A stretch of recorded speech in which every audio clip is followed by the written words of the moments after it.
Now that system works for as long as a couple things stay true. Like for example, it helps when interest rates stay low. That's how debt and leverage spreads through the system.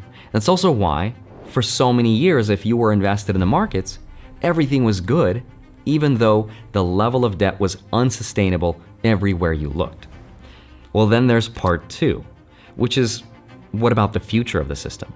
Because the debt-based system only works if the future can reliably pay for the present. That means people need jobs. Society needs to make money, right? The amount of people that pay taxes and pay into the system needs to grow so that economic activity expands.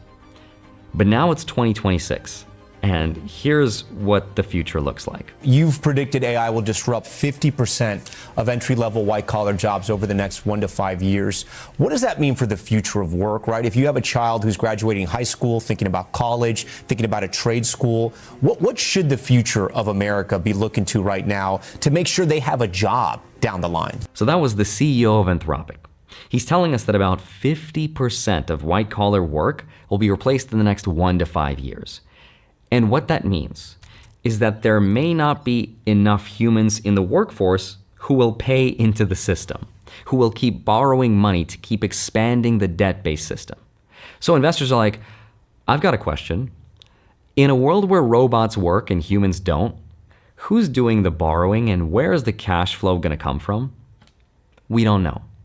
That's when this idea of using other people's money, aka leverage, gets a lot more dangerous. Because this can lead to volatility, which leads to deleverage, this cascade of selling. Because no one wants to be the last person holding risky assets when we don't know things. And that leads us to part three, which is the geopolitical story. And what we're seeing right now is the trust between nations getting weaker. There's more uncertainty about what backs the whole system. And so the question is, what is money in this new world? Is it dollars in the form of treasuries? Is it yuan? Is it gold? Is it oil? Is it central bank digital currencies? We don't know. So debt is a global problem. And I think what the gold rally tells you is markets have kind of run out of patience. They're looking for safe havens. That's why central banks are diversifying their reserves. And gold is playing a bigger role here. And in a world where no one knows what's going to happen, leverage is not good. And so what happens next?